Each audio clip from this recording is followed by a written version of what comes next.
Hola, buenos días. Buen día, doctor. Ya, ahora sí, aunque hay, ¿cuántos alumnos? 34, 35. Ya, buenos días con todos. Vamos a empezar la clase del día de hoy, lamentando que sea virtual, porque me hubiera sido grato que sea presencial, pero los inconvenientes propios de la situación social llamaría, y también llegar a San Fernando mientras esté en el proceso de construcción de esa pista que están haciendo es muy difícil, tanto para ustedes como para el que habla. Bueno, pero la vida es así y continuamos. El segundo punto que toca en cuanto a la evaluación de radiología del sistema nervioso central es ver lo que corresponde al raquis, raquis o columna vertebral. Entonces, ¿cómo evaluamos el raquis o la columna vertebral? Existen todos estos medios desde el punto de vista radiológico. La forma como se daba era por medio de la radiografía de la columna vertebral. Posteriormente se comenzó a usar un procedimiento que actualmente es vigente, pero ya menos usado, que es la mielografía, que consiste en la introducción de una sustancia de contraste radiopaca al canal, perdón, al saco dural, dentro del saco dural que se encuentra dentro del canal raquídeo. Indirectamente podíamos observar patologías que pudieran existir. Es un método invasivo y por consiguiente por eso poco usado, ya que hay otros procedimientos como la resonancia magnética que lo ha desplazado significativamente. Posteriormente a la mielografía apareció la angiografía, que era de suma utilidad cuando tenía que verse problemas de orden vascular. Como el nombre lo dice, es la representación de los vasos sanguíneos que van a llegar al canal raquídeo, saco dural o médula espinal. Obviamente, como el nombre lo dice, tiene valor principalmente para demostrar patologías vasculares. Lo que abrió mucho el panorama fue la tomografía computada. Estamos hablando de los años 1972, en que abrió el panorama claramente y de ahí ha habido un empuje y que a la fecha no hay duda de la utilidad de estos procedimientos. Y finalmente, la resonancia magnética. Acá no tiene nada que ver la ecografía, salvo que fuera un recién nacido, en que veríamos la médula espinal por pedacitos cuando hacemos la exploración ecográfica de la región dorsal del tórax y dorsal del abdomen, pero no es de orden práctico. Luego, acá vamos a comenzar a hacer un análisis de cada uno de estos procedimientos, recordando que la columna vertebral tiene segmentos, el segmento cervical, segmento dorsal y segmento lumbar. Entonces, ¿cómo se evalúa la radiografía? Por radiografía de la columna cervical. Tenemos ahí todas las incidencias que todavía son de utilidad, pero no tan mandatorias. Por ejemplo, la antero-posterior y lateral son muy usadas. Las oblicuas poco usadas, pero cuando no se tiene tomografía ni resonancia, que no tienen utilidad. Hay una incidencia muy específica llamada trasoral para ver el atlas y el axis, y otra es la radiografía funcional que algunos neurocirujanos lo solicitan, que es en flexión, extensión de la columna cervical. Entonces, veamos ahora cómo se ve la radiografía en columna antero-posterior. Están viendo a la izquierda una radiografía y a la derecha un esquema en la que uno valora las prominencias y estructuras anatómicas propias de la región.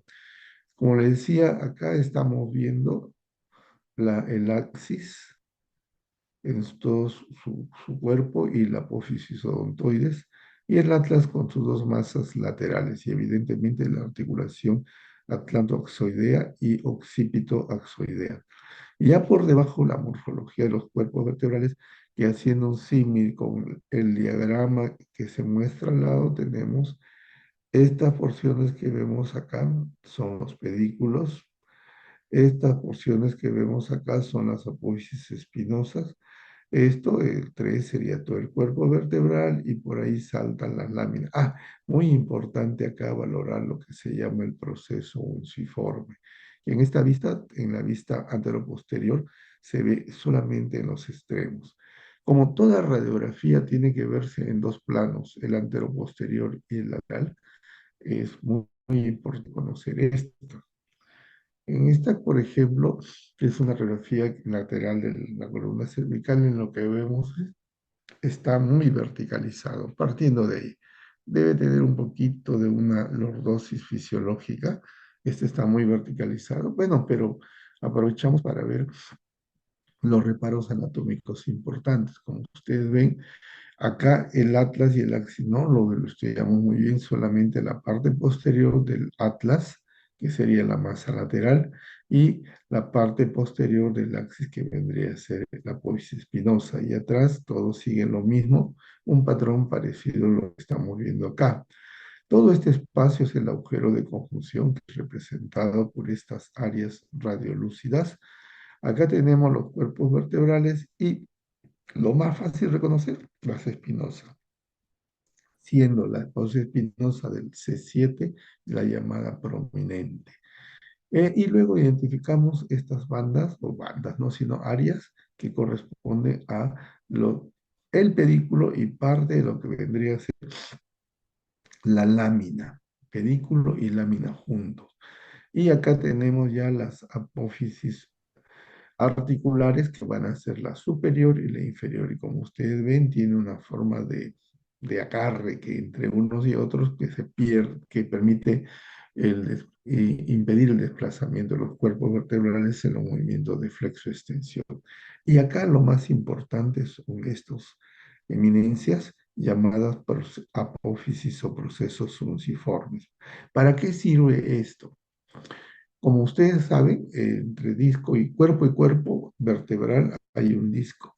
Si este disco tiene, digamos, anclajes propios, pero el anclaje mayor que impide que el disco se vaya hacia atrás y me cause una compresión medular es esto, la apófisis unciforme.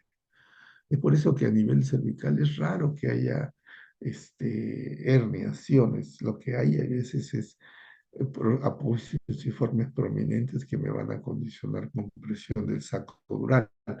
O, o tal vez crecimientos osteofíticos de la apófisis espinosa, apófisis unciformes que también para compresión del saco dural. A esta yo me refería a la incidencia especial, la transoral. Esto se tenía antes de la venificación, que nos permitía ver todo el detalle anatómico de esta región tan importante, ¿no? Luego vamos a ver la columna lumbar, estoy salteando. En la columna lumbar tenemos igualitos los cuerpos vertebrales. Tengo la incidencia lateral, por ahí debe haber la incidencia frontal y oblicua. La incidencia lateral me van a permitir los cuerpos vertebrales, las, las apófisis espinosas, y estos son los procesos o apófisis circulares, tanto inferior como superior. El inferior corresponde a la vértebra superior hacia la de la vértebra. Los agujeros de conjunción. Acá ya no hay proceso uncinado, por si acaso. No hay. Entonces tenemos todo esto y a la parte de acá tenemos la lámina que se nos superpone con el proceso apófisis transversas. Y todo esto, pues recuerden ustedes que va a tener una curvatura que es una lordosis fisiológica. Y entre cuerpo y cuerpo vertebral son los discos intervertebrales que son radiolúcidos. Una incidencia muy especial en la radiografía de la columna lumbar es las oblicuas. Y en estas oblicuas nosotros podemos ver una estructura que simula un perrito. Acá tenemos la radiografía y acá la misma radiografía en la que se ha graficado la forma de un perrito. ¿Para qué sirve estas radiografías oblicuas? Sirven para evaluar esta estructura. Y esta estructura es la articulación facetaria o interarticular, la póliza articular superior y la póliza articular inferior. Como ustedes ven, van a tener las facetas articulares que en las vistas axiales, no debo tener por ahí, participen en lo que vendría a ser el diámetro transverso de la columna vertebral. Este perrito está conformado de la siguiente manera. Los ojos que se ven claramente acá representan los pedículos. La orejita son las apófisis articulares inferior, claro, pues, eh, inferiores, y las patitas de acá, las apófisis articulares inferiores, ¿no? La apófisis y la colita, la apófisis espinosa, siendo parte del cuerpo lo que corresponde a la lámina. ¿Mm? Y así me representa este perrito que cuando sufre anormalidades traumáticas, por ejemplo, aparece como seccionado y nos da diagnósticos definidos. Son importantes de dar, y es por eso que los neurocirujanos, neurólogos lo piden. Y esto se ve, por ejemplo, en la escoliosis. La escoliosis, como ustedes saben, es una acción del eje anteroposterior de las vértebras, ¿no? Entonces aparecen escoliosis hacia un lado o en el caso escoliosis en forma de S. Para lo cual pues se hace una medición llamada el ángulo de Cobb. Cobb fue un traumatólogo, cirujano ortopédico que ideó esta medida que tiene mucha utilidad para la toma de decisión clínica, si qué van a hacer. Y entonces vamos a tener que, en general, la escoliosis para que sea tenga validez quirúrgica o necesidad quirúrgica, tiene que ser mayor de 10 grados. Entonces va a ser de 10 a 24 grados leve, 24 a 50 moderada y más de 50 grave. Entonces, un paciente que tiene una escoliosis más de 50 es de necesidad quirúrgica. Entonces, ¿cómo se saca la escoliosis? Se traza, asumiendo de que tengamos no una escoliosis en S, sino simplemente escoliosis a concavidad derecha. Yo trazo una línea en la apófisis, perdón, en la base de uno de los cuerpos vertebrales antes que empiece el giro y otra línea en esta otra base. Luego yo trazos perpendiculares a ambos lados y me va a formar un ángulo. El ángulo que se formen entre estas intersecciones de las perpendiculares a las líneas que se ha tratado sobre la base de las vértebras va a llamarse el ángulo de Cobb. Como le digo, es importante porque cuando vemos escoliosis tenemos que dar el ángulo de Cobb para que tome actitud, decida su actitud, si es quirúrgica o médica, el médico que nos refiere el paciente. Luego tenemos nosotros las incidencias frontales. Obviamente acá les muestro una radiografía frontal de un paciente que tiene de alguna manera un grado de artrosis, espondiloartrosis se llama específicamente. Tenemos osteofitos marginales, tenemos disminución de la altura de los espacios intervertebrales y ahí se agrega una discreta escoliosis que podría ser simplemente una postura anatómica o incidencia, actitud escoliótica le llaman algunos de ellos. Siempre tenemos que tener la incidencia lateral.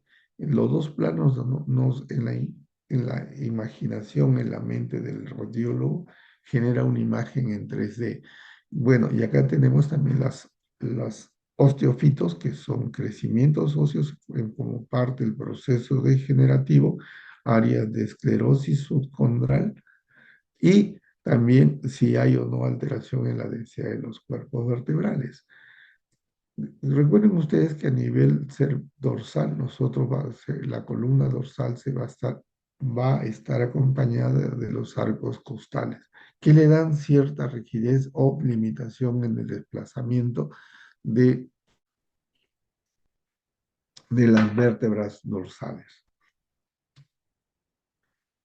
Bueno, acá les muestro lo que les debía mostrar arriba, la incidencia, bueno, la columna vertebral lumbar.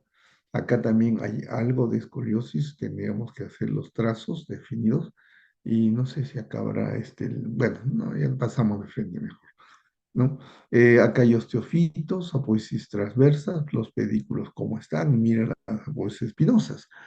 Este paciente ya tiene definitivamente un grado de escoliosis, hay que medirlo, ¿no? Entonces, ¿por qué? Porque siempre las apófisis espinosas tienen que estar en la línea media de las vértebras. Debe estar por acá y todo tiene que descender en forma vertical. Acá, en cambio, ustedes ven, las apófisis espinosas ya me forman un arco que sería una escoliosis. Esta es otra incidencia de otro paciente en la vista lateral en la que vemos los osteofitos. Cuando estos osteofitos se funden y forman un puente óseo, ya toman el nombre de sindesmofitos, ¿no? Tenemos la superficie articular superior, inferior de esta vértebra y así sucesivamente de las otras vértebras. Siempre es muy difícil representar la unión L5S1 y es difícil por una condición básica. Tenemos una superficie muy gruesa eh, de atravesar el haz de rayos X, por lo tanto se atenúa, no muy amplia. En cambio, estas partes, lo que corresponde fácilmente atravesarle porque tenemos estructuras de tejido blandos principalmente. Bien, cuando vamos al mundo, viene el mundo de la tomografía. La tomografía inicialmente se hacían cortes axiales uno por uno, como ustedes ven, y los cortes axiales nos permitían estudiar anatómicamente la morfología de los cuerpos vertebrales de otra manera. Por ejemplo, no hay duda de que este es un cuerpo vertebral y que este cuerpo vertebral tiene un osteofito situado en el lado derecho. No hay duda de que este elemento sería el pedículo y lo que está por dentro de ella sería el canal raquídeo que forma parte perdón, el agujero raquídeo que forma el canal raquídeo y dentro de ella está la médula. Acá la médula no la vemos porque la densidad es parecida entre el líquido cefalorraquídeo y la médula espinal. Acá tenemos, como este es un segmento dorsal, los arcos costales y por acá tenemos las facetas articulares y más atrás tenemos las apófisis transversas, ¿no? Acá es una visión ya de aproximación de uno de estos cuerpos vertebrales. Nuevamente tenemos cuerpo vertebral, pedículos, apófisis transversa, láminas, apófisis espinosa. Esta área que es radiolúcida, o perdón, hipodensa, corresponde al ingreso o salida de vasos de las vértebras y este se llama los agujeros basivertebrales. Tenemos a nivel lumbar la misma situación, cuerpos vertebrales, pedículos, apófisis transversa, perdón, a las facetas articulares, apófisis transversa que vemos acá, apófisis espinosa que vemos acá, láminas atrás. Y nuevamente no podemos discriminar lo que vendría a ser el saco dural de las raíces nerviosas. Entonces, bueno, vamos a ver otra vez una visión de aproximación. Vean ustedes las características de los cuerpos vertebrales, recordando que a veces podemos ver el ingreso de vasos nutricios y por acá la salida venosa con las venas basivertebrales. Las apófisis em, apófisis transversa y los procesos articulares, ¿no? Del segmento lumbar. Con el advenimiento también de tomografía y el avance tecnológico, todas estas imágenes podían, como apareció era la tomografía, en primer lugar, helicoidal, luego apareció la multicorte. Yo podía agarrar y todas estos cortes, sumarlo y hacer una reconstrucción como lo que ustedes están viendo en la reconstrucción coronal de muy buena performance. Obviamente ahora hay mejores, mucho más finas, como voy a mostrarles más luego. Entonces ya sin necesidad de hacer un barrido para tomar un corte coronal, yo simplemente con la data obtenida, yo podía reformular y hacer estos cortes coronales o como ustedes ven, cortes sagitales. Acá todavía esta es una imagen bien antigüita, pero nos permite ver esa cualidad. Actualmente las imágenes son como esta, sin lugar a duda, más fina, más bonita, ¿no?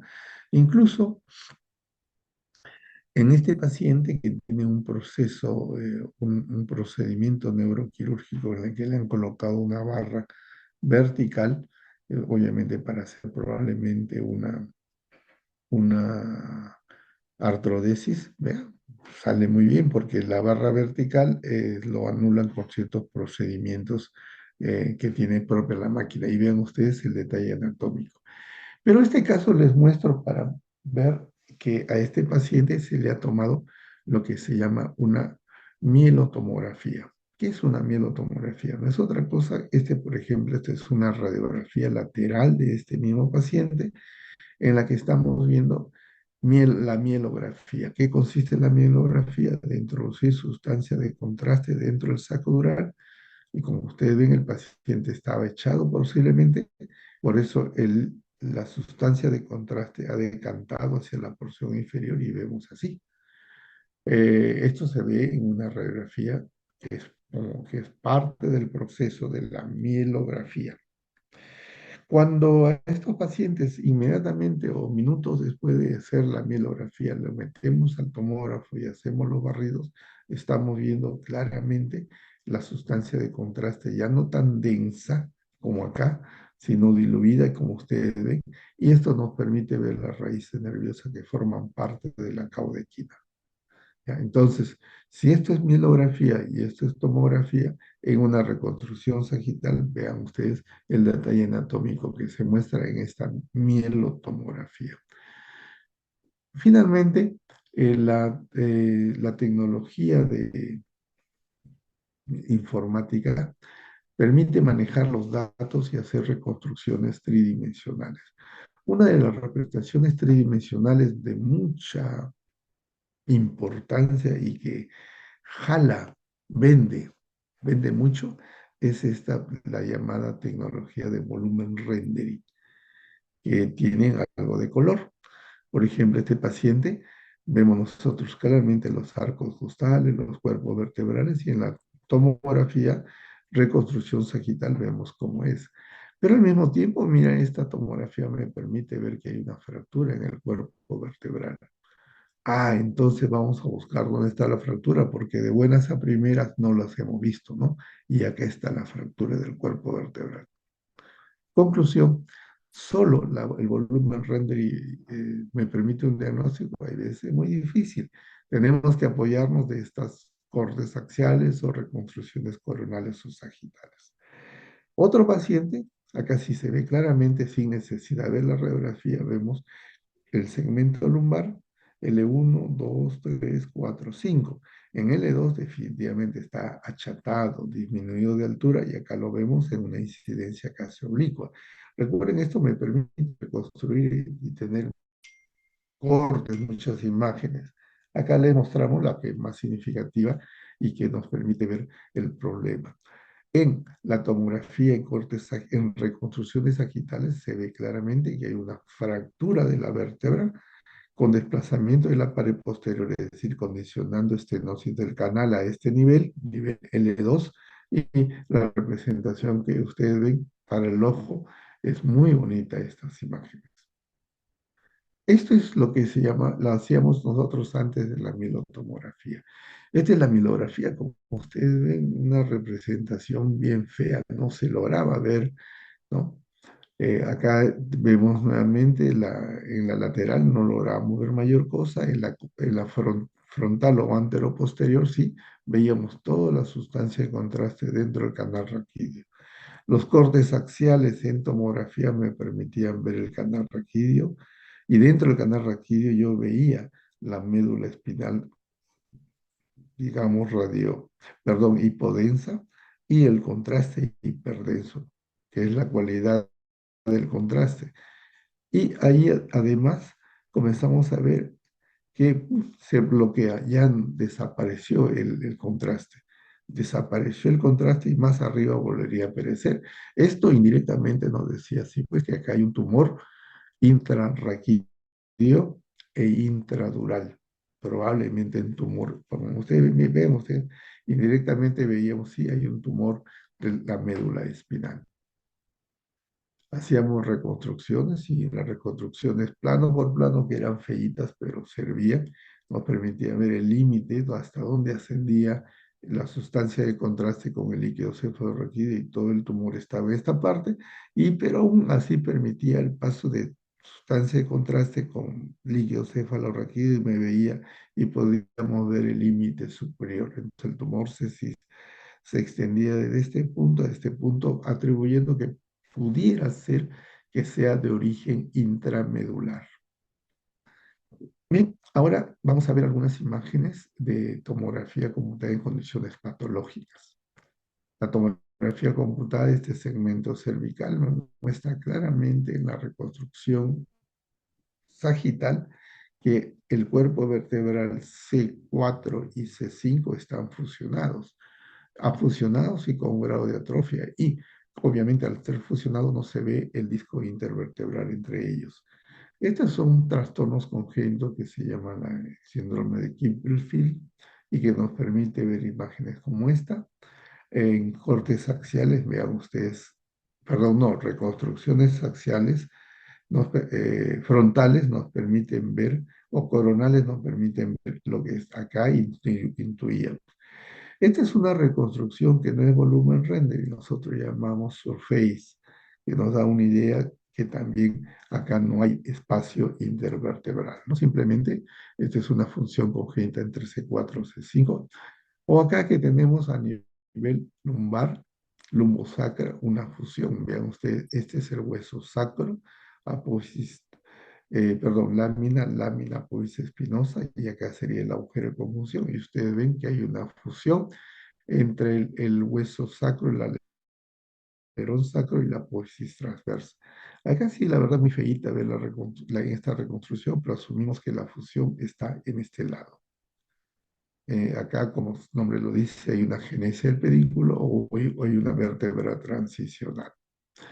Este esquema es muy útil para ver cómo sería o cómo se vería cuando hay patología tumoral o patología dentro del canal raquídeo. Por ejemplo, yo tengo cómo se vería una lesión intradural y una lesión intramedular. Cuando digo si es intraocular, está dentro de la dura, pero no necesariamente dentro de la médula. En vista frontal parecen que fueran la misma cosa. Y en la vista lateral, miren ustedes, en la vista lateral yo veo que si es intradural extramedular, va a condicionarme desplazamiento de la médula hacia adelante, ¿no? Intradural. Si esta vista, esta misma condición, yo lo miro esta es una vista anteroposterior, disculpe. Lo miro en una vista lateral, parece que fuera intramedular, pero tengo que yo tener las dos ideas para saber que es, es intradural y extramedular. Mire, acá en cambio ese es un tumor que está dentro de la médula. Y al estar dentro de la médula también está dentro de la dura. Y miren cómo se ve. Esta es otra condición cuando el tumor es extradural.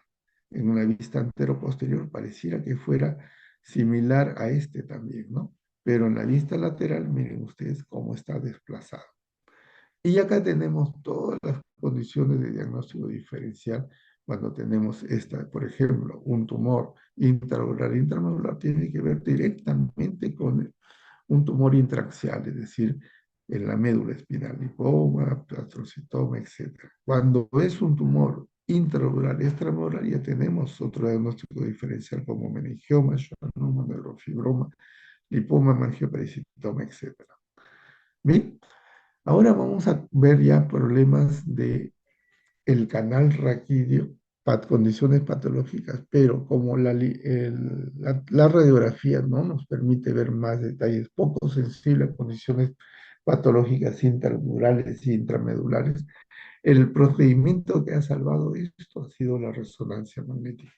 Y en resonancia magnética nosotros, como hemos visto cuando revisamos la parte supra del encéfalo, conocer las secuencias espinecos T1, T2. Nuevamente recordar que en T1 el líquido cefalorraquídeo o agua va a ser hipointenso, en T2 va a ser hiperintenso. Y hay una secuencia llamada STIR en la que vamos a diferenciar lo que tiene contenido graso o no. Entonces, ¿dónde hay agua en la columna vertebral? El agua, propiamente tal como tal, no hay, sino hay como líquido cefalorraquídeo. ¿Dónde vamos a encontrar el líquido cefalorraquídeo? En el canal raquídeo, que es la suma de agujero de conjunción. Y entonces tenemos que el líquido va a ser esta, sí, pues, y la médula espinal va a ser esta de acá. Y acá estamos viendo de que hay signos de compresión, evidentemente extradural, del saco dural, hacia la médula espinal que está por delante. Por ejemplo, esta imagen es un poco feíta, que acá parecía que fuera esta vista sagital en T1, pareciera que fuera intradural. Pero acá en este segmento hay algo que ha crecido. El líquido cefalorraquídeo es esto y esta es la médula. Pero miren la importancia de complementar la vista, los cortes sí, cortes sagitales con cortes axiales. Acá yo estoy viendo claramente que esto es el saco dural, al interior está la médula espinal y la lesión está hacia el otro lado. Sería extradural. Y obviamente al ser extradural va a ser extramedular. Acá es extradural, pero se mete muy adelante y también al agujero de conclusión. Nuevamente tenemos acá imágenes en T2, en T1 y en T1, ¿no? Un paciente que tiene un síndrome de compresión medular. ¿Dónde está la compresión? Entonces nosotros seguimos en la secuencia T2, que es mucho más versátil para ver, y vemos que acá se bloquea, y esto evidentemente depende de la mitad posterior o la lesión está pegada a la cara posterior del canal raquídeo y que es hipointensa o isointensa respecto a la médula. En T2 brilla más a nivel T1 en el mismo segmento, de la misma posición, y como ustedes ven acá, la lesión en cortes axiales en T1 vemos que se ubica a este nivel. ¿Y por qué esto se ve más hiperintenso que este? Se ve más hiperintenso porque acá se le ha puesto con sustancia de contraste. Es decir, esta tumoración también tiene un carácter algo vascular. Se trataba de un linfoma extradural. Entonces, acá viene otro concepto que es muy útil. ¿No usamos o usamos sustancia de contraste en la columna vertebral? Claro que sí. Mira un ejemplo característico. Acá tenemos una columna vertebral en el segmento L4, L5 y este es el sacro. Y vemos nosotros que hay una lesión hipointensa. El siguiente punto para saber si esta es una lesión expansiva o no es ver el grado de vascularidad que tiene. Ustedes recuerden, las neoplasias casi siempre tienen la peculiaridad que son hipervasculares, ¿no? Y ustedes están viendo que al aplicar la sustancia de contraste se confirma el carácter vascular de esta lesión. Por consiguiente, yo estaría ya pensando que es una lesión de tipo neoplásica, probablemente. ¿Recuerdan ustedes cuando hablamos a nivel cerebral de una patología de sustancia blanca llamado esclerosis múltiple? También la esclerosis múltiple afecta a la médula espinal y en especial al segmento cervical. Algo hay veces dorsal, pero es muy, muy frecuente cervical. y estos tienen apariencia de tumor. Miren, ustedes estamos viendo una secuencia en T1. En esta secuencia en T1 estoy viendo que la médula espinal está un poco más gordita acá que lo habitual. Le ponemos sustancia de contraste y miren, pinta un algo, ¿no? Esta es una secuencia en T2, supresión de la grasa. Digo T2 porque el agua brilla y supresión de la grasa porque no veo. Miren, si yo me refiero a la región de la nuca, acá debe haber grasa, tejido adiposo, y está negativizada. Entonces, ¿qué significa esto? La esclerosis múltiple es una enfermedad inflamatoria y es una enfermedad de curso ondulante. Hay periodos que activa la enfermedad, en ese momento la placa de esclerosis múltiple probablemente esté inflamada y es lo que estamos representando en este momento. Cuando está inactiva el paciente tiene pocos síntomas, muchas veces hay atrofia de ese segmento porque esa zona inflamada no se reemplaza así por así. Vean ustedes, otro paciente con esclerosis múltiple a nivel cervical tiene un área de esta señal y obviamente acá estamos viendo en T1 cómo se ve esa área de lesión. Este es su esclerosis múltiple prolongadolíneo, nuevamente remarcando, T2 con supresión grasa, T1, acá con contraste. Si no le ponemos contraste, les digo, esto casi no se va a ver. Acá vemos que son placas hiperintensas en T2, muy irregulares, que se confirma en la secuencia supresión grasa, porque supresión grasa, una médula espinal, yo lo vería así como estoy mostrando en este segmento de la flecha.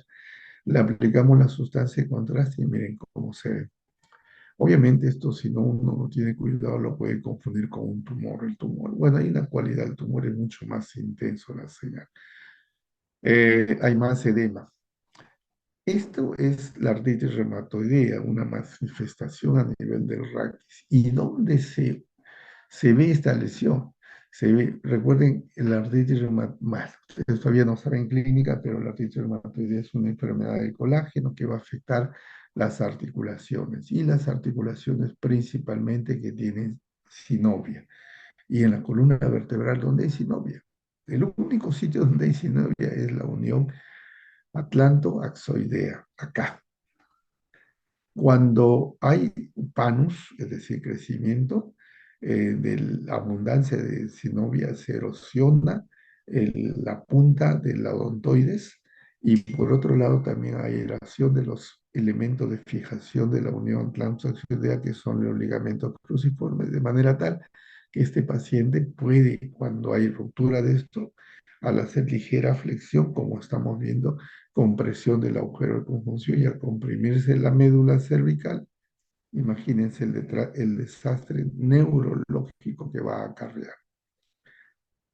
Otra de las condiciones que es muy interesante es cuando un paciente tiene tumor, el problema que hay que darle quimioterapia o radioterapia dependiendo de las características histológicas de esta patología.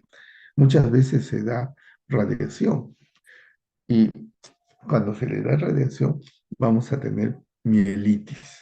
Mielitis es inflamación, esta es la médula espinal, y vean ustedes cómo hay en esta secuencia en T2, hay áreas de hiperintensidad de la señal. Este es en fase aguda. En fase aguda usualmente son 2, 3 semanas después de la irradiación. Cuando ya pasó mucho tiempo, miren ustedes, debe haber tenido todo un tumor, ¿no? Incluso la radioterapia va a ocasionar que haya atrofia de los cuerpos vertebrales. Y miren cómo se forma la médula espinal. Hay una enfermedad que se aparece periódicamente como una epidemia, que es la enfermedad de Guillain-Barré, llamada también polirradiculopatía inflamatoria. Y la verdad, el diagnóstico por resonancia magnética no es, digamos, categórico, es decir, que el diagnóstico de Guillain-Barré es clínico. Pero cuando tiene manifestaciones ya floridas, ¿de qué sirve la resonancia magnética? Sirve para determinar dónde está la inflamación. Y acá, como ustedes están viendo, está afectando el cono medular. cortes sagitales en T2, en T1 con contraste, y nuevamente, perdón, este es T2 típico, este es T2 con supresión de la grasa y este es T1 con contraste. Cuando hacemos los cortes a través de la lesión, vemos los cambios inflamatorios de esta enfermedad que se llama poliradiculopatía. Hay una enfermedad que es relativamente rara en nuestro país porque se superpone con la tuberculosis, que es el llamado sarcoidosis.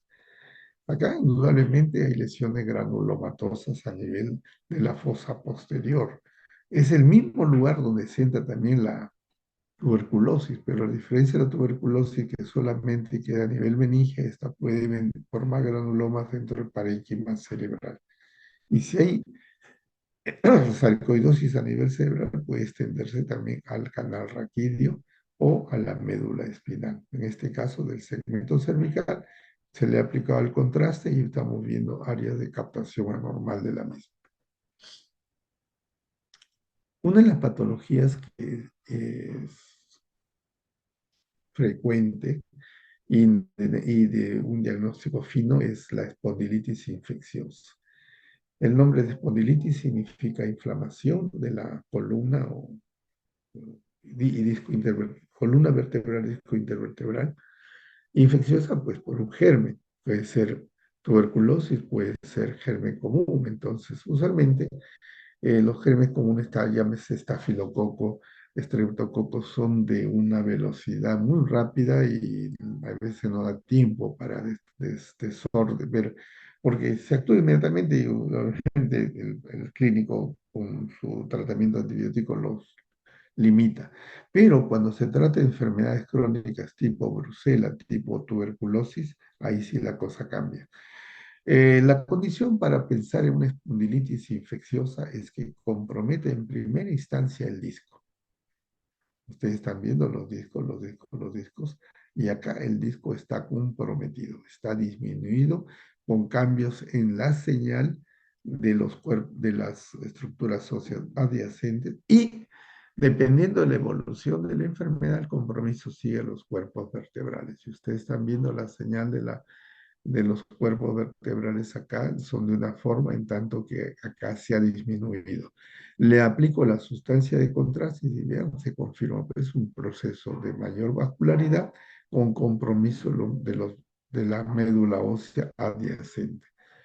Como le digo, la espondilitis infecciosa, hay que pensar tuberculosis, si es a nivel lumbar, mal de Pot, y también hay que pensar brucela, pero la brucela no causa tanta lesión de los discos, más en los cuerpos.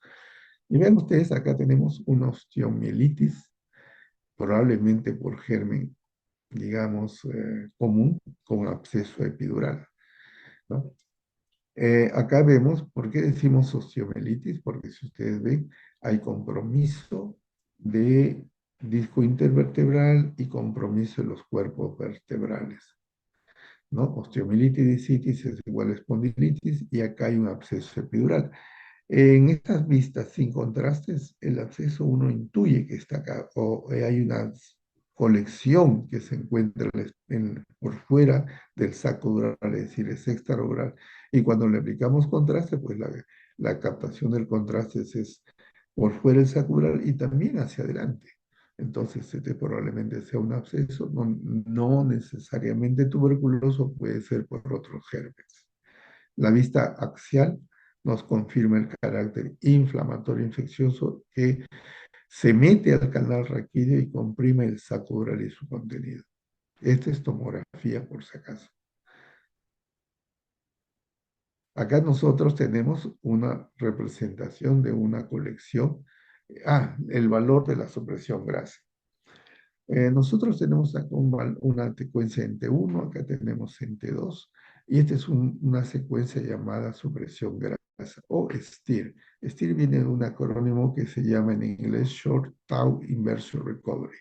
No me digan que es Tau, no lo sé, pero STIR le llamamos. Otras empresas, otras marcas de resonancia le llaman SPIR, ¿no? Entonces, ¿para qué sirve esta secuencia? acá yo digo, bueno, sospecho que acá hay una colección, pero no tengo ninguna duda cuando le pongo estas secuencias. Miren, es clarísimo que se ve acá, desplazándome al líquido cefalorraquídeo, que se tenía un aspecto laminar y comprimiendo también la médula espinal, ¿no? Entonces, son recursos que tiene la resonancia magnética que permiten afinar el diagnóstico. Es decir, no hay, para decirle al clínico, oye, no tengo duda que hay algo, ¿no? Y esto puede ser una colección hemorrágica, una neoplasia, etcétera, etcétera. Tenemos otras vistas de otra condición patológica infecciosa. Vean ustedes, a nivel del mediastino superior hay una masa tumoral que compromete probablemente parte de la tráquea. ¿Y qué pasa acá? Acá sí hay una gran colección, como ustedes ven. Este es resonancia, este es tomografía, este es resonancia también, o sí, resonancia. En tomografía, vean ustedes que este cuerpo vertebral, yo imagino, debe ser 4 o 5, porque acá veo las apófisis transversa con los agujeros transversos. Veo que hay erosión del cuerpo vertebral, sí, sería C3. Y en las reconstrucciones en T1, yo estoy viendo acá que hay una señal incrementada y vean los tejidos blandos de la región de la faringe.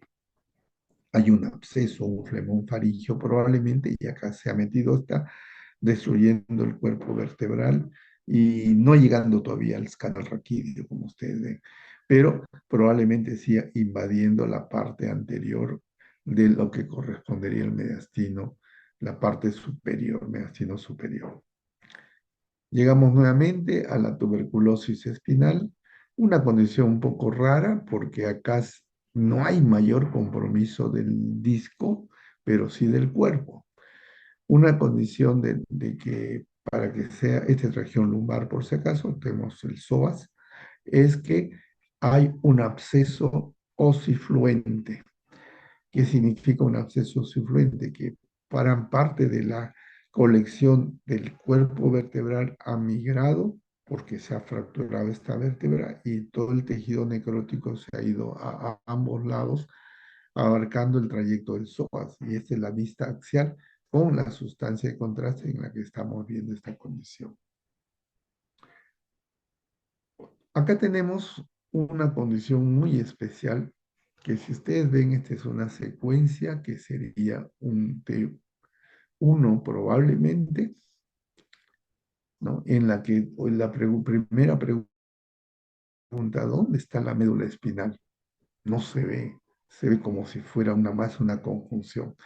En este caso, se le aplica la sustancia de contraste y estamos viendo que hay todo un proceso inflamatorio infeccioso en esta zona, que no es otra cosa que la cubierta meningia.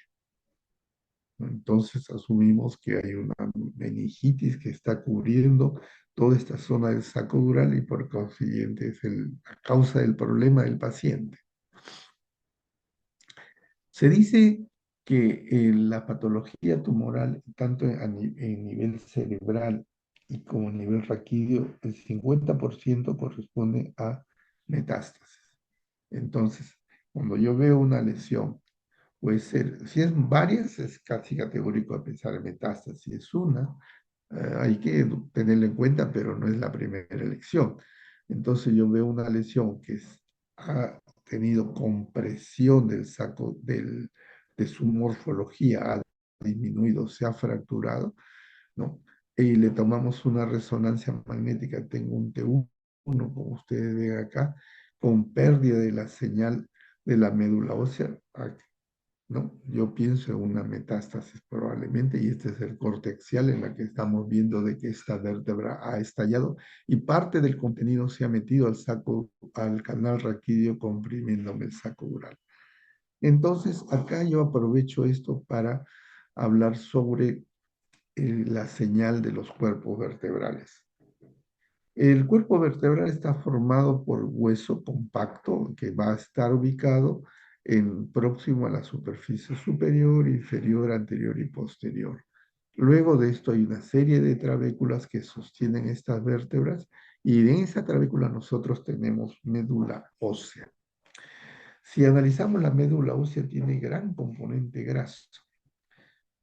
Por eso cuando hacen estudio de médula ósea hablan de cantidad de grasa que hay en la médula. Y entonces, en T1 y T2, la médula ósea va a tener una cierta señal de brillo. Vamos a verlo en algunos otros cortes, otros casos para ver esta situación, ¿no? Por ejemplo, voy a aprovechar antes de ver la patología que tiene este paciente, los cuerpos vertebrales. Yo tengo acá una secuencia que sería un T1, esta es una secuencia que sería en T2 y esta es su presión grasa. En T1, aunque esta no es un... Mejor dejo de hablar ya porque no es una médula normal, porque hay una condición patológica. Y hablaré entonces de la condición patológica. La condición patológica en este estudio de resonancia magnética cervical es que yo estoy viendo una médula gorda, engrosada, ampliada de dimensiones. Y esto obedece a que hay un tumor dentro de ella. Y este tumor ha sido catalogado como un ependimoma, como el nombre lo dice, se origina en la célula del ependio. Me da la apariencia que fuera como si tuviera una siringomielia, pero no. Le aplicamos la sustancia de contraste y ve que hay una captación intensa y homogénea de la sustancia de contraste en esa secuencia STIR. Estas son secuencias sin contraste en las que estoy viendo que es parte del tumor y probablemente este tumor está acompañado de edema de la médula espinal. A nivel lumbar, yo tengo otra tumoración lumbar baja, casi a nivel del cono medular. No, no, acá no logro ver con claridad cuál es la médula, pero acá sí se ve parte del grosor de la médula y a este nivel aparece como si fuera un aumento de la señal. Acá veo yo mal definido áreas de mayor volumen con señal heterogénea y cuando le aplico la sustancia de contraste, miren el tumor que existe. Un ependimoma mixopapilar. También es un tumor de célula del epéndimo y que está localizado en este caso a nivel L2, L1, L2, y por eso se llama de filum terminal. Vean ustedes otro caso en la que se aprecia una lesión que toma el nombre de diastematomelia o puede ser que también tenga una siringomielia. ¿Qué es siringomielia? El siringomielia es de la dilatación del conducto ependimario. Recuerden que el conducto ependimario va en la médula espinal, en su trayecto interno. Por ahí circula líquido cefalorraquídeo. Hay veces, hay condiciones que hay obstrucción de este líquido cefalorraquídeo y comienza a haber dilatación. Y la dilatación se ve en esto. Acá no aplicamos contraste, simplemente el agua que está dentro del epéndimo en condiciones normales no logramos ver porque es muy pequeñita. Pero cuando se dilata, vemos nosotros este trayecto, no es otra cosa que la siringomielia, que como dice acá, que va de 5 hasta de 9 aproximadamente. A veces la siringomielia va hasta la parte superior y son condiciones patológicas. Acá también hablan de cambio de radioterapia a nivel de L3 hasta S2. Lo dejamos de lado. ¿Qué serían estas imágenes? Posiblemente por un ependimoma tratado, no señal. Los tumores clásicos de la columna o de la médula espinal son los astrocitomas, pero la verdad en frecuencia son bien raros. Creo que los tumores de médula espinal son menos del 1%. Por consiguiente, en mi vida yo habré visto unos 6, 7 tumores de la médula espinal que diagnosticamos. No es mucho, no es muy frecuente. Y acá, ¿cuáles son las características de un tumor? Va a haber un aumento del volumen de la médula en la zona donde está afectada por el tumor en sí y por el edema que se agrega, ¿no? Entonces, hay que saber limitar dónde está el tumor. Y por eso usamos la sustancia de contraste. Este debe ser con sustancia de contraste, una secuencia T1 en que vemos áreas probablemente de edema y del tumor probablemente sea esta. Hay otra condición llamado el hemangioblastoma, que también es un tumor, pero interaxial, pero no de las células de los astrocitomas. La condición de este tumor es que tiene un nódulo hipercaptador en su interior. Y todo esto que vemos hipointenso en T1 no es otra cosa que edema que acompaña a esta tumoración. Ahora, ¿estos pacientes van a tener sintomatología? Claro que sí, probablemente, y todo va a depender de la localización del tumor y la extensión de este tumor o el edema que le acompaña. Este es un típico caso de silicomiele, miren ustedes. Columna vertebral cervical, la médula espinal un poco gordita y en el interior una área hipointensa en T1, es hiperintensa en T2 supresión grasa, indicando de que este es líquido. El líquido está acá también, como líquido cefalorraquídeo. Un procedimiento que antiguamente, lo muestro porque es bonito, básicamente. Antiguamente, antes del advenimiento de la tomografía y obviamente de la resonancia, el diagnóstico fino que hacían los neuroradiólogos eran con aire. Metían CO2 y lograban ver un tumor, en este caso un meningioma intrarraquídeo extradural que comprime la médula espinal. Y esto se llamaba neumomielografía, ¿no? Ya no se hace, obviamente, pero miren la belleza que obtenía el meningioma en la zona.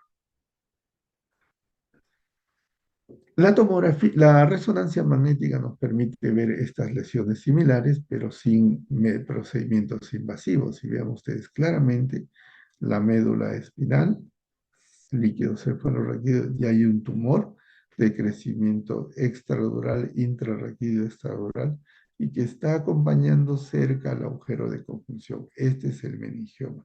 El meningioma, cuando lo hemos cortado a este nivel, pues parece que ocupa todo el canal raquídeo. Eh, los schwannomas también son tumores extraciales, pero de origen raquídeo, de origen, perdón, nervioso, ¿no? Schwannomas y neurofibromas van por ahí y están relacionados con un síndrome de enfermedad neurofibromatosis. El prototipo del schwannoma es que crece en forma de mancuernas, es decir, fuera del canal raquídeo aumenta el tamaño del agujero de conjunción y también se introduce dentro del canal raquídeo. En una radiografía prácticamente insinuamos de que hay una lesión, pero no podemos la capacidad de decir qué tipo de lesión es esto.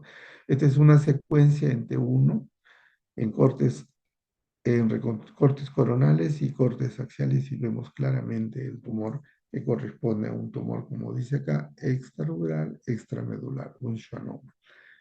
Hay schwannomas, pues, masivos, como el que estamos viendo acá. Y esto forma parte de una enfermedad llamada neurofibromatosis tipo 1. No me diga, no le diré también qué sintomatología tiene, porque vean ustedes, está repletos y el pronóstico evidentemente no es nada bueno. Otra representación de una neurofibromatosis, en este caso localizada en el segmento lumbosacro, es esta. Y en este caso también pacientes por rotador de un meningocele lumbosacro, ¿no? Que no lo logro ver acá, ¿no? Es una lesión, como ustedes ven, hipointensa en T1, hiperintensa en T2, y que se extiende por estos agujeros de conjunción. Nuevamente la mancuerna, el borde externo hacia la parte interna, comprimiendo el saco dural.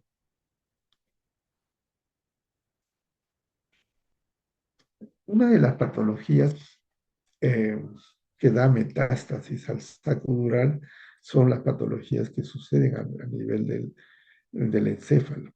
Y eso es lo que llaman la metástasis aguda.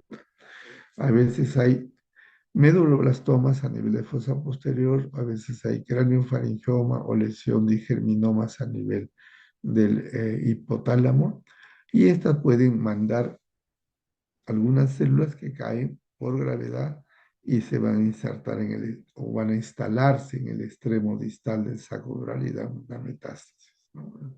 Es lo que le llaman como hemota, como si fuera una célula que ha caído y ha colonizado el segmento distal del saco dural.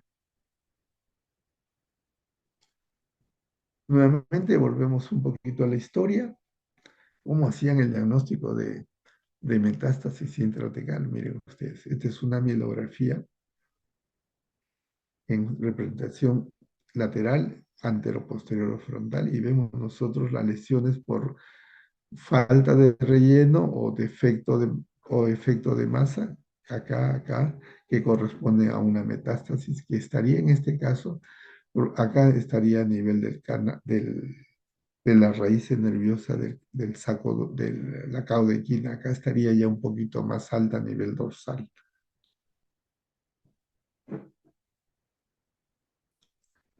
Uno de los recursos que tiene la resonancia magnética para demostrar si es neoplasia o no una lesión es el estudio de difusión. Les muestro una imagen de difusión, que en general es bien fea, como ustedes ven, pero es altamente sensible para determinar si hay o no patología proliferativa, es decir, hipercelularidad. Acá tenemos una secuencia en T1, acá tenemos una secuencia en T2, y esta es una secuencia con contraste, T1 con contraste. Indudablemente hay una patología probablemente a nivel L4, con disminución de la altura, cambio de la señal de la médula ósea, ¿no? Le aplican la sustancia de contraste, vean ustedes un aumento de la señal, es decir, es muy vascularizado, y le ponemos el estudio de difusión. El estudio de difusión me dice que hay una señal incrementada y a esto nosotros le llamamos restricción de líquido libre.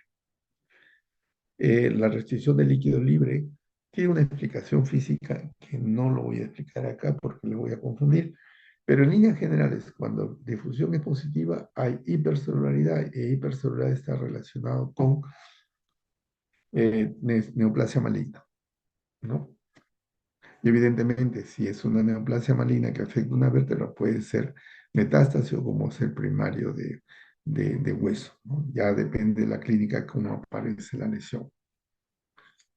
Acá aprovecharé para ver que estas vértebras, cómo se ve la médula ósea en T1 en condiciones normales, olvidémonos de esta L4. En T1, cómo se ve en T2, tiene una señal diferente, ¿no?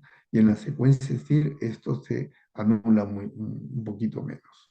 Pero así debe ser. Entonces nosotros debemos, entre comillas, el reloj memorizarse cómo es la señal en T1 de la médula espinal. Y estos, perdón, en T1 de la médula ósea, porque ahorita vamos a ver condiciones patológicas, ¿no? ¿Cómo es? Y en T2 también. Estas son las secuencias de inversión-recuperación o las secuencias STIR o SPIR, que vean ustedes, tenemos una secuencia T1 y una secuencia inversión-recuperación y claramente en esta vértebra C4 comprometida hay algo raro. Esto no es difusión, esto es otra cosa. Entonces decimos, sí, pues hay una lesión y si le ponemos probablemente difusión me sale positivo y pensaré en una neoplasia. Acá mostramos las fracturas. Las fracturas, ustedes saben, pueden ser agudas o crónicas. Aguda prácticamente no lo dice la historia clínica. El paciente se cayó un día, hace unas horas, se va a la emergencia. La radiografía se ve una deformación con la que vemos ahí, nos habla de la que es aguda. Si el paciente tiene una fractura antigua, le va a decir, sí, pues me caí hace 5 meses. Ese es antiguo. Pero ¿cómo vemos nosotros o confirmamos? La resonancia magnética es útil para definir la antigüedad de una lesión. Sí, definitivamente sí.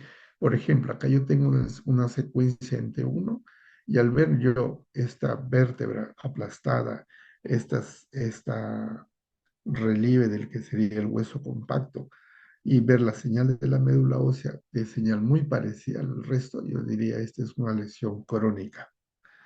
porque cuando es agudo, esto va a estar edematizado o hay veces con sangre. Y si le pongo la secuencia T2 y su presión grasa va a brillar. Creo que por ahí van a aparecer algunas cosas más. Habíamos hablado de fracturas vertebrales. Sí, pues miren, fractura vertebral, cuando se ha fracturado, a algún lado tiene que ir el contenido de la médula ósea. Y si la médula ósea es patológica, como en este caso de un carcinoma pulmonar, va a migrar tanto hacia adelante o en este caso ha migrado dentro del canal raquídeo. Es una compresión extradural extradural e intrarraquídeo. En cambio, acá nosotros tenemos una lesión que sería extradural, que estaría comprimiendo al saco dural. Este es un tumor, un quiste óseo neurohemático, es un tumor benigno del hueso, en este caso probablemente esté afectando la apófisis espinosa y miren, al crecer ocasiona un efecto compresivo de esta manera. Tenemos las secuencias T1 con contraste, T1 sin contraste, y este es el T2. Y este es el corte axial del T2. Y miren ustedes cómo se ha metido la lesión dentro del saco dural. Quiste óseo neurismático. Nuevamente, para asentar la idea, T1, T2, cómo se ve la médula ósea, muy parecidos, ¿no? La única diferencia es decir que este es T2 es porque el líquido cefalorraquídeo tiene un brillo, una señal intensa.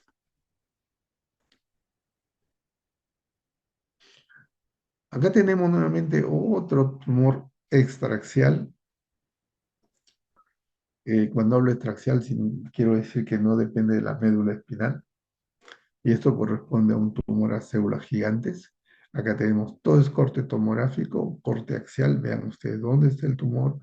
Y hoy intuyo que se mete el canal raquídeo, pero acá yo no veo el saco dural, ¿no? Es muy difícil. Supongo que debe ser esto. Acá en la reconstrucción coronal y la reconstrucción sagital es cómo se ve el tumor, ¿no? Aunque dice ah, que invade el canal comprimiendo el saco tecal, el saco dural, pero no se ve claramente. Tenemos otro caso de fractura, en este caso por una condición, una fractura patológica, el paciente es portador de un mieloma múltiple, y por consecuencia del trauma, miren ustedes, el contenido del hueso se ha metido dentro del canal raquídeo, comprimiendo la médula espinal y su contenido. Asumo que la médula espinal debe ser todo esto, y esto debe ser la invasión del tejido del mieloma múltiple. Hay una enfermedad que es el tumor pulmonar, que va a condicionar, una neoplasia pulmonar que va a condicionar el síndrome de Pancos. Van a estudiar ustedes en su debido momento. Síndrome de Pancos va a migrar, va a meterse dentro del canal raquídeo y va a condicionar compresión. No ha hecho una invasión a la médula espinal, sino ha invadido el canal raquídeo y al invadir comprime y causa efectos sobre el saco dural, como están viendo acá. Estas son reconstrucciones, cortes coronales en espíneco T1 con contraste, por eso tiene una captación intensa y se ve claramente comprimiendo el saco dural y dentro de ella la médula espinal. Acá sí vamos a ver los fenómenos de la médula ósea. Vean ustedes, esta es una secuencia T1. Qué feo se ve la médula, los cuerpos vertebrales, ¿no? Como jaspeados, ¿no? Y señal totalmente anormal. Entonces, si yo comparo un T1 con un T2 y el estudio, tengo como capacidad de decir algo está pasando, como por ejemplo acá. Miren ustedes, una secuencia T1 totalmente negra, ¿no? Totalmente negra. Y entonces esto corresponde a una mielofibrosis, que significa un reemplazo de la médula ósea normal por un tejido fibrótico, evidentemente patológico. Claramente, si yo veo acá los cuerpos vertebrales más o menos uniformes, pero la médula ósea, pues súbitamente acá y acá se disminuyeron su señal. Y este paciente es portador de una masa que corresponde a un linfoma y que evidentemente de repente ha invadido estos cuerpos vertebrales.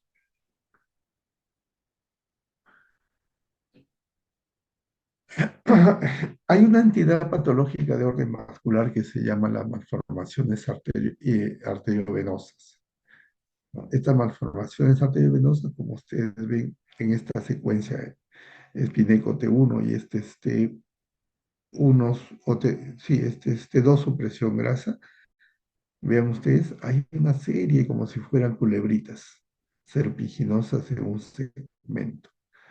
Por lo demás, prácticamente pasa normal. Entonces uno ya intuye que puede ser una malformación arteriovenosa. El método de diagnóstico de alteración arteriovenosa es hacer una arteriografía vertebral. Dependiendo del nivel, hay zona de abordaje. Y ven ustedes, la arteriografía me muestra una arteria espinal, no sé si es anterior, parece anterior por la posición, con el nido de la malformación arteriovenosa. Esta lesión básicamente causa daño por compresión, no porque per se va a condicionar patología a nivel de de los núcleos grises a nivel vertebral, sino comprime nada más. Lo embolizo esto y probablemente mejore. Miren ustedes, esta es una fístula arteriovenosa, una mielografía. Es lo que es, obviamente son rescates que uno tiene a veces, ¿no? Una mielografía que yo estoy viendo como culebritas, una lesión de serpiginosas, que es una malformación, en este caso fístula arteriovenosa. Se le hacen la angiografía por sustracción digital y vean cómo se ve. Digo por sustracción digital porque acá yo no veo nada de cuerpos vertebrales igual que acá, ¿no? No hay cuerpos vertebrales ni si estoy a nivel dorsal, arcos costales. Entonces, una angiografía por sustracción digital y vemos en este caso la fístula y en este caso la malformación arteriovenosa. Acá tenemos dos casos. Una es una resonancia magnética y otra es una mielografía. Perdón, es una tomografía. En esta resonancia magnética estoy viendo un acúmulo de tejido que brilla parecido a la grasa que está en, el, en los tejidos blandos de la región glútea. Y esta es una mielografía en la que estoy viendo acá el contenido graso dentro del canal raquídeo, ¿no? Son detalles que nos permiten esto. Hay una patología que se diagnostica en niños, que es el síndrome de médula anclada, médula espinal anclada. ¿Qué significa? Normalmente cuando la criatura, el bebé nace, el cono medular alcanza el nivel aproximadamente L4. Conforme la criatura o el bebé va creciendo, la médula espinal va a comenzar a ascender y ya a nivel adulto, no a nivel adulto, sino más o menos cuando sería 6 7 años y toda la vida adulta, el nivel del cono medular es L1. Entonces, por X motivos, usualmente, malformaciones congénicas tipo disrafia o espina bífida, en la médula se fija usualmente a la pared posterior del saco dural y evidentemente queda anclada, como el nombre lo dice, ¿no? Y esto no va a ser normal y por consiguiente la persona, el paciente, va a tener problemas de tipo motor, urinario, etcétera, dependiendo la extensión o la localización de la patología. Otra patología, simplemente para mencionarlo, porque no da sintomatología, es el lipoma de filum terminal. Secuencia Spineco T1, T1 coronal, este es sagital, este es una secuencia T2 con supresión de la grasa. Y acá yo veo claramente una estructura que brilla en T1. Acá se insinúa, se ve a las justas, una rayita. En T2 es bien difícil verlo porque se mezcla con la señal de la grasa con la señal del líquido cefalorraquídeo. Pero en estos T1 axial claramente se ve, y esto no es otra cosa que acúmulo de tejido adiposo en el filum terminal. ¿Qué es el filum terminal? El filum terminal es la referencia anatómica que fija el cono medular al saco raquídeo, que vendría a estar en el extremo distal. Y ahí aparece este acúmulo de tejido adiposo que, como le digo, no causa patología. Esta es una cosa extremadamente rara que no he visto, que es el síndrome de regresión caudal. Tal vez lo que no he visto en imágenes ni en paciente en vivo, pero sí creo que todos vamos a recordar en Qatar, no sé si vieron a un personaje que salía como que tenía prácticamente medio cuerpo. Este es un paciente con síndrome de regresión caudal. La criatura nace bien, pero por X motivos el hueso sacro, coxis comienzan a regresionar y como ustedes ven, la médula espinal llega hasta cierto punto nada más. Es decir, no, son tomas fotográficas nada más. Y acá estamos por finalizar. Acá vemos una patología relativamente frecuente, que es el síndrome de Arnold-Chiari. Síndrome de Arnold-Chiari es una patología que sucede a nivel de la charnela occipitoaxial. ¿Qué significa? Que hay descenso de las amígdalas cerebelosas hacia el canal raquídeo. Esta malformación de Arnold-Chiari tiene tres tipos. La más común, la tipo 1, que es prácticamente es asintomática. Y las otras, tipo 2 y 3, son sintomáticas porque, como ustedes ven, desciende tanto las amígdalas cerebelosas que comprimen la médula espinal y al comprimir causa, como en este caso que es severa, siringomielea.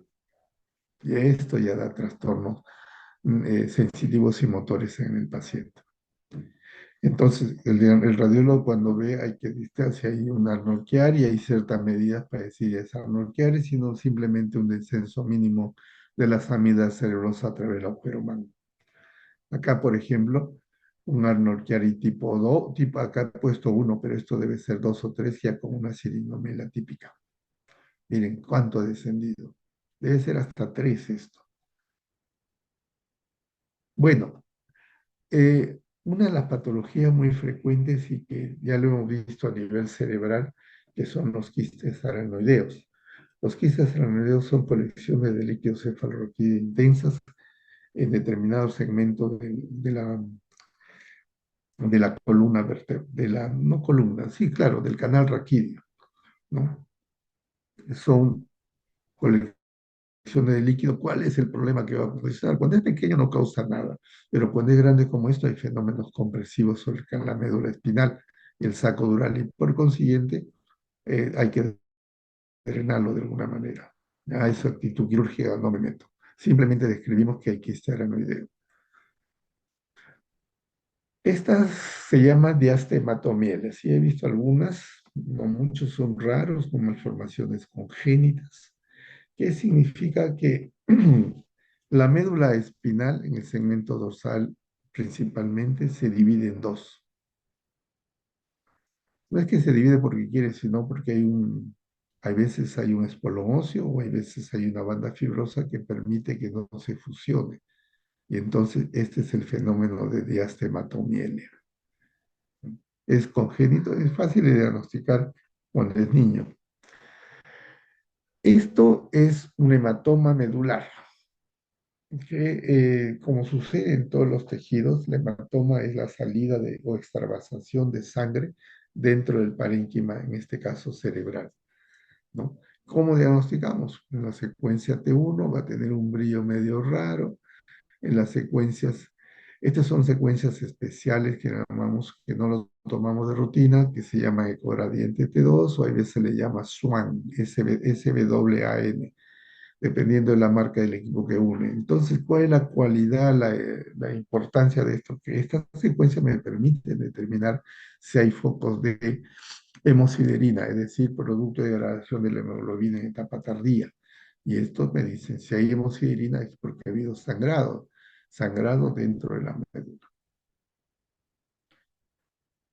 Acá, sin lugar a duda, en un hematoma epidural, en T1, esta es una etapa, un agudo, porque todavía estamos en la fase de oxihemoglobina. Vean, usted está comprimiendo el saco dural dentro del canal raquídeo y al comprimir el saco dural comprime la médula espinal y la raíz nerviosa que está saliendo por el lado izquierdo. Eh, Acá, como ustedes ven, pareciera que sucede este mismo fenómeno de abulsión de la raíz nerviosa cervical. Resulta que nosotros, nuestras raíces nerviosas a nivel cervical, van a seguir continuidad con el plexo braquial. Entonces, muchas veces por fenómeno traumático sufrimos estiramientos y muchas veces, como le digo, este saco oral se estira y se elonga y, y va a estar asociado con estiramientos o neumorrafia, le llaman, de la raíz nerviosa. Y entonces le llamamos abulsión de la raíz nerviosa con un meningocele casi lateral, como ustedes están viendo ahí. El gran problema que nosotros tenemos es con las columnas operadas. Usualmente operan en la columna vertebral cuando hay tumor o cuando hay, a nivel lumbar principalmente, cuando hay patología tipo hernia del disco. Todos los seres humanos tenemos diferentes reacciones al fenómeno de curación de las heridas. Hay algunas personas que forman a nivel cutáneo unos cordones nerviosos, cordones de tejidos muy gruesos, que es como fenómeno de cicatrización, ¿no? Y si eso sucede en piel hacia el exterior, imagínense también al interior, en la que han sacado, por ejemplo, las láminas y la apoyo espinosa, entonces el tejido de granulación es excesivo y por consiguiente puede mantener también el fenómeno de compresión. En este paciente, cuando le hemos tomado una secuencia sin contraste en T1, es difícil ver cuál es cuál.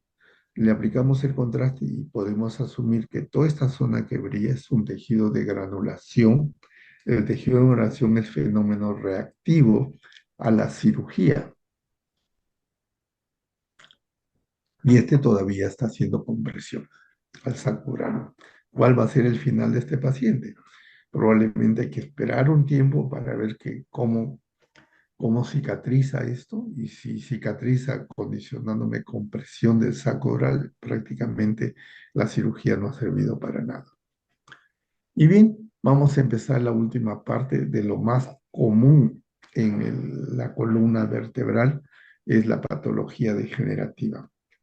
Todos vamos a tener patología degenerativa en algún momento de nuestra vida porque esta patología degenerativa es pues inherente al desarrollo, a la evolución del ser humano. Cuando somos niños, nuestros discos intervertebrales son muy hidratados. Cuando ya envejecemos, los discos intervertebrales, los núcleos pulposos específicamente, se deshidratan. Entonces nosotros, la patología degenerativa discal va a condicionar que haya hernias anteriores, va a condicionar que vaya a haber hernias internas que se llaman nódulo de Schmoll y va a condicionar las hernias del disco que son el problema. Las hernias del disco van a ser hernias discales posteriores.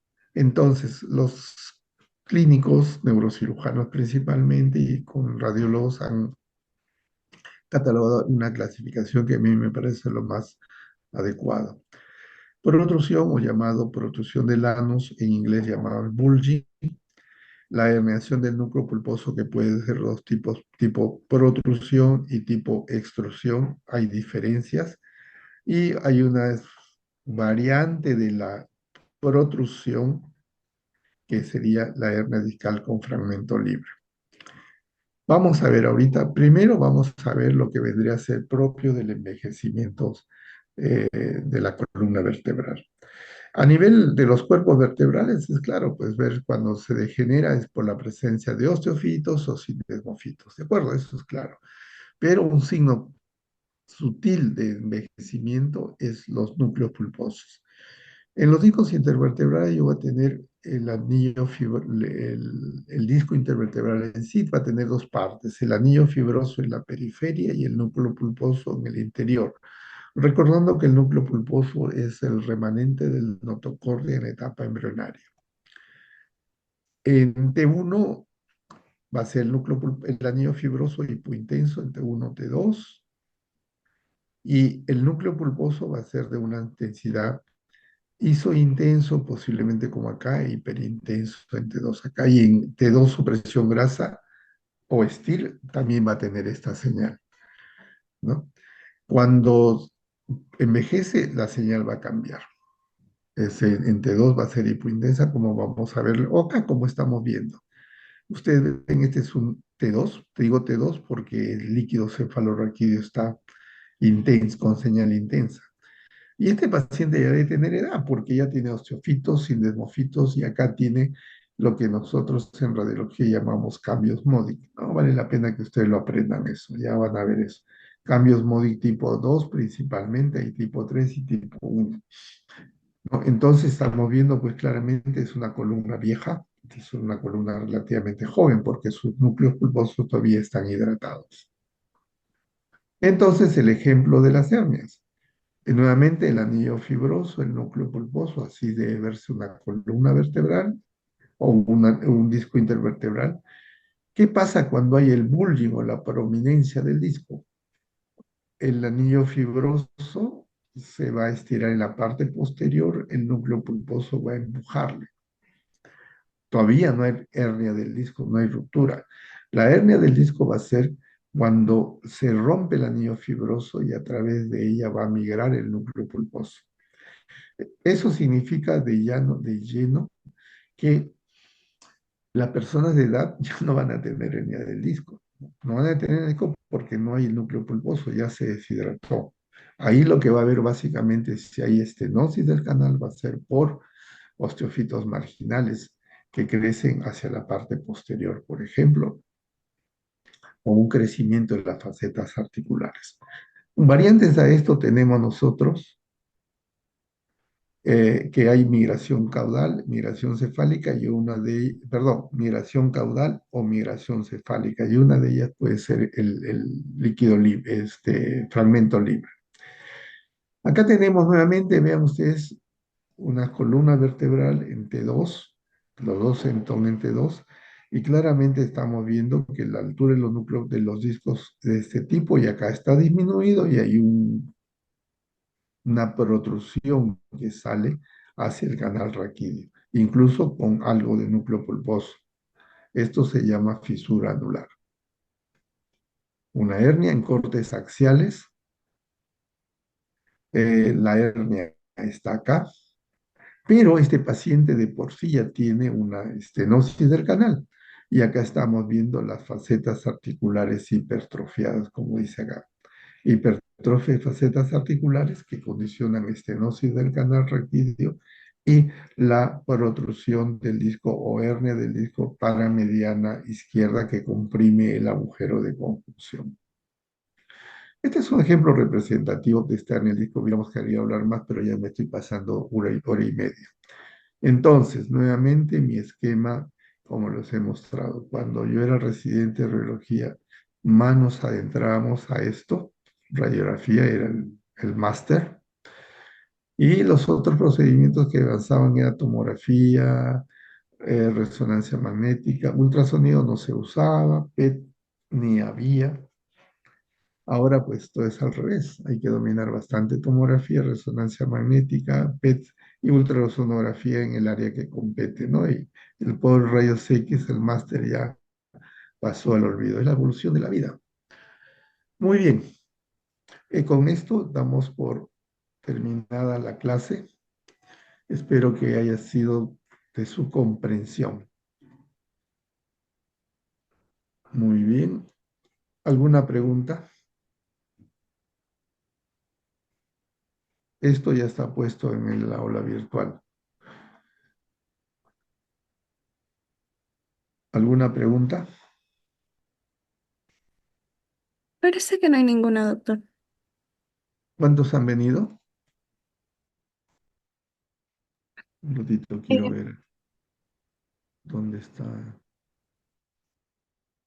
No veo.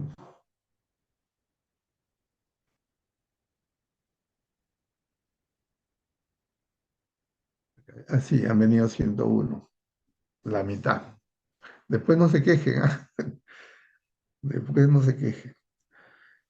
Muy bien, yo ya me siento cansado, igualito los otros.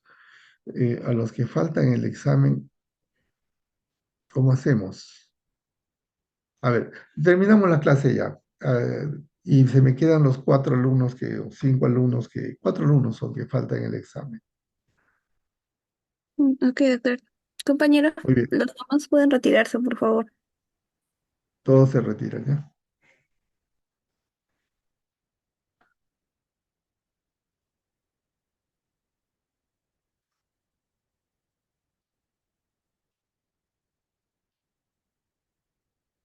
Voy a buscar mi lista, quiénes eran los que...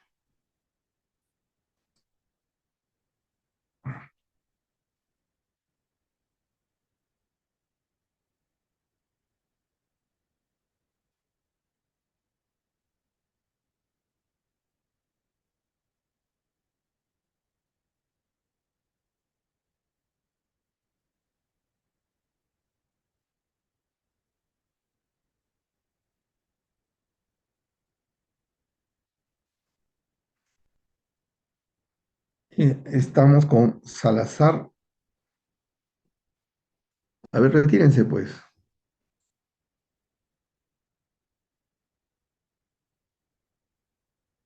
Villanueva, Ibaceta y Lira Medrano.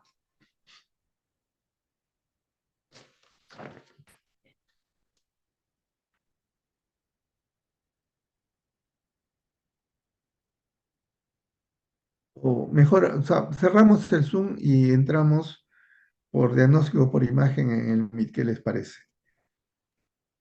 Ya, doctor, Rosa, sí. Sí, sí, está bien. Entonces, por ahí dejamos el Zoom por el Meet. La clave va a ser diagnóstico por imagen. ya, doctor.